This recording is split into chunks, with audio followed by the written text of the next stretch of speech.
এই গরমে সবাই টক দই খাচ্ছেন তো?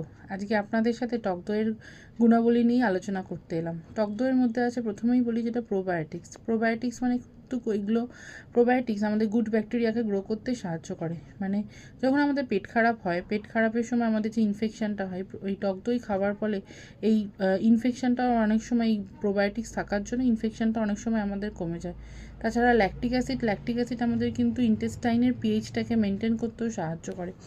আর ধরুন ক্যালসিয়াম, যেটা ক্যালসিয়াম আছে, এটা মানে খুব ভালো সোর্স ক্যালসিয়াম। ক্যালসিয়াম কিন্তু আমাদের হাড়ের গ্রোথে বা বয়স্ক মানুষদের ক্ষেত্রে বা বাচ্চাদের ক্ষেত্রে খুব সাহায্য করে ক্যালসিয়াম হাড়ের গ্রোথে বা হাড়কে ঠিকভাবে মেনটেন করতে।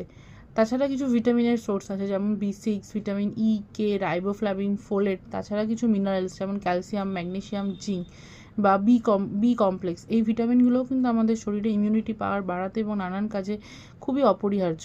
তাই সবাইকে বলবো, এই গরমে টক দইটা কিন্তু অবশ্যই খান, আর বাচ্চাদেরও টক দই খাওয়ান, তাদেরও কিন্তু শরীর খুব ভালো রাখবে। নমস্কার।